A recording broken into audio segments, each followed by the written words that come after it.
እናቴ ለምን አኩረፈሽ? because አንተን ፈልጋለሁ ነገር እና እኔ ግን ትምህርት አለኝ ነገር። አዎ እኔ ደግሞ ፈራሁኝ። አንተ እኮ ላስት ታይም አብረኸኝ ስለነበር ካልፈራሁኝም ግን እንደገና አንቺ ጋር ሆናለሁ። መቼ? ነገ።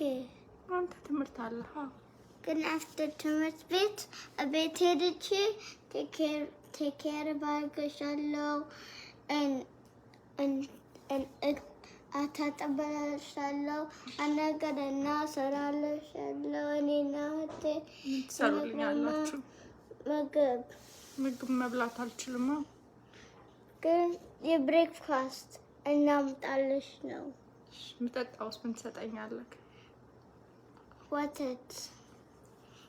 አመሰግናለሁ አባቴ። ምንም መጠጣት የምትፈልጊው? orange juice or ወተት or apple juice? አንተ የፈለከውን ነገር ነው። አንቺ ምን ነው የምትፈልጊው መጠጣት? እኔ አንተን ብቻ ነው የምፈልገው እና ማለት አንቺ ምን ነው መጠጣት ትፈልጊያለሽ? ወተት። ወተት? አዎ። እሺ የነገ ብሬክፋስት ገንፎ ይሰራልሽ? ገንፎ ትሰራልኛለህ? ከፈለገሽ? እሺ እፈልጋለሁ። እሺ ገንፎ እና በወተት በፓክ አድርጌልሻለሁ። እሺ አባቴ አመሰግናለሁ። ችግር የለውም እና ወተት መገዛት አለብን። እሺ አብረኸኝ ብትሆን ግን ደስ ይለኝ ነበር በጣም።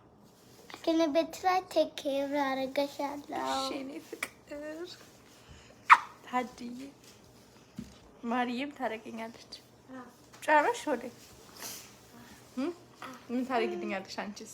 እኔ ደግሞ ምግብ ሰራችልሽ። አንቺ ምግብ ትሰሪልኛለሽ ታድዬ? ልክ እንዳስተማርሽኝ ዛሬ ልክ እንዳስተማርኩሽ አይደል? አየሽ እኔ አንቺን ማስተማሬ እኔ መስራት ሳልችል ስቀር አንቺ ታግዢኛለሽ ማለት ነው። ስለዚህ ልጆች ሁሉ ምግብ መስራት መልመድ አለባቸው አይደል? እኔ አውቃለሁ ምግብ ክትፎ አውቃለሁ። አይ ነው አውቃለሁ። አንተ እኔ ጎበዝ። ሌላ ምን አውቃለሁ?